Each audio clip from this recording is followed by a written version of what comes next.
In 1936, an unidentified flying object crashed in Germany's Black Forest. Wingless, disc-like, and stronger than any man-made competition, it confounded all scientific analysis. Elite physicists from the SS Technical branch were tasked with recreating the mystery aircraft. In 1939, the Halnabu disk was born. The Thule Society was rumored to have a secret base in the Antarctic, and this is where the Halnabu disk was developed. Surprisingly, this notion isn't as far-fetched as it sounds. It was rumored that these capabilities were guided by higher knowledge supplied by ancient aliens. Contemporary media reports suggested that the aliens were working with the Nazis at the base, building liquid propellant rockets, anti-gravity disks, and stealth aircraft. With supersonic capabilities, the Halnabu was the world's first flying saucer. Jan van Helsing writes that scientists used psychic information from the Thule Society to create an aircraft that could travel at speeds of up to 12,000 kilometers an hour. During the Second World War, Air Force pilots spotted unidentified flying objects on numerous occasions. Reports described them as spinning balls of fire that followed fighter jets but never attacked. British Royal Air Force veteran Andrew Amrose wrote that when tracked, these aircraft would radically change speed or disappear, making them impossible to follow. Allied pilots called them Foo Fighters.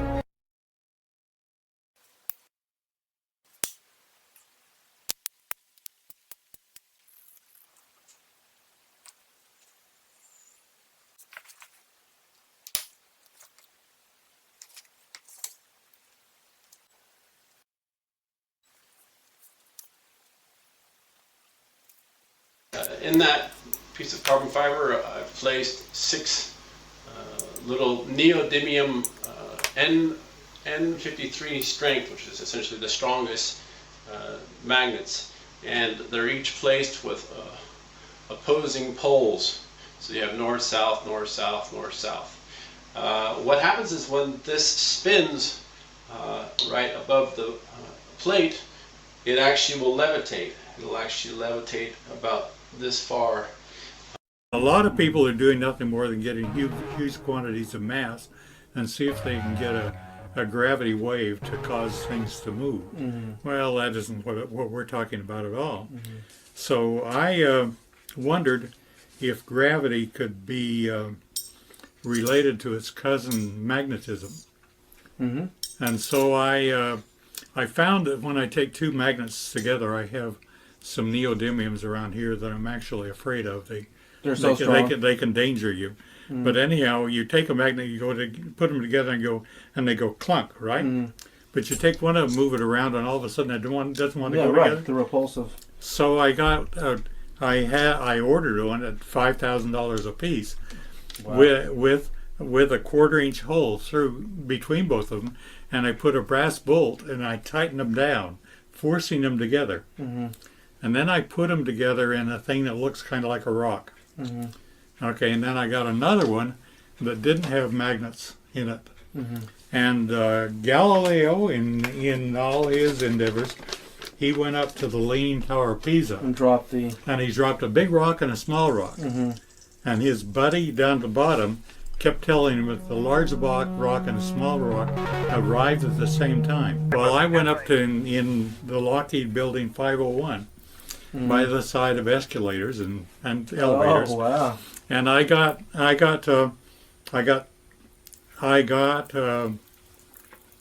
9 guys that were not educated and didn't have pre opinions on anything. Mm-hmm. And I dropped my 2 rocks. Mm-hmm.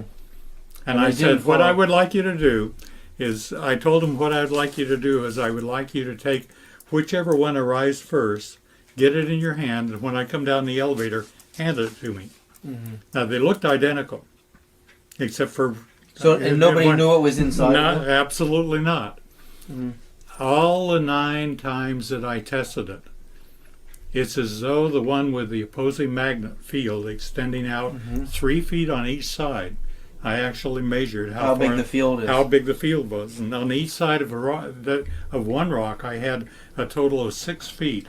At any rate, the other rock where I first, Which one arrived first? The one that had no magnetic field in it. So you were able to cancel out gravity to a certain degree. You were able to cancel, precisely, reduce the mass gravity effect. Precisely.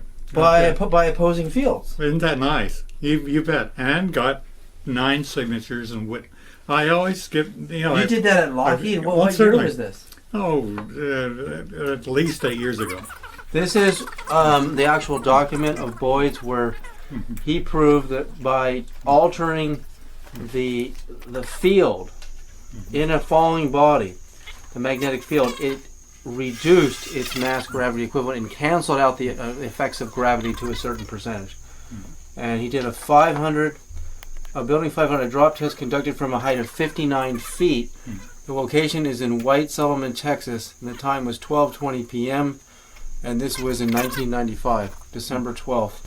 Nobody knows this. I know it. So gravity, mass gravity is not, you can alter it. Well, gravity within itself has to have, gravity goes through anything that is solid and anything like iron or anything else.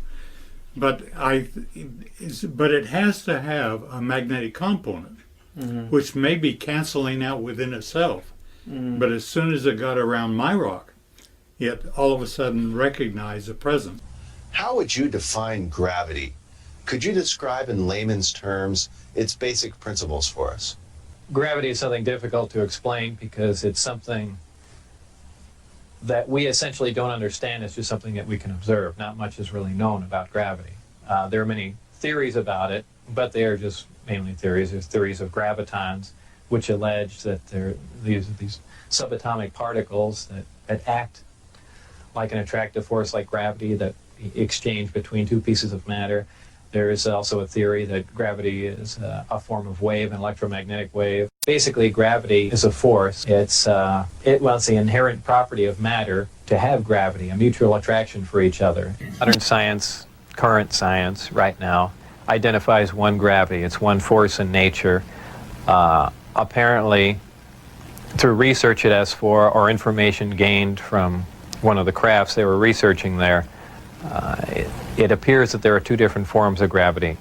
One form works on an atomic scale, on subatomic particles, holding pieces of matter, holding atoms themselves together. Another works on a larger scale, the scale we're most familiar with, holding planets in orbit, holding ourselves to the ground, things of that sort. Because it produces a gravitational field, I wouldn't say the craft is invisible during the day. However, if you're under the craft, because of the way the gravity is being used, gravity bends time and space, and it bends light. If you are looking underneath the craft or from certain vantage points, you will actually see what's above the craft. It's really a trick of the way light bends under the influence of gravity. For instance, we can see stars that are behind the sun, that are blocked from our view by the sun. The reason we can see them is because the sun is a tremendous gravitational field and it's bending the light around it where we can see the star. Space-time and gravity are all essentially interrelated. They all act on one another. Gravity bends space. Gravity also distorts time. When you vary one, you essentially vary the other two. As an example, if you have a massive body, say a planet or something that's making a lot of gravity, producing a lot of gravitational waves, if you will, it distorts space. It bends space to it. It also slows down time. These things aren't theories.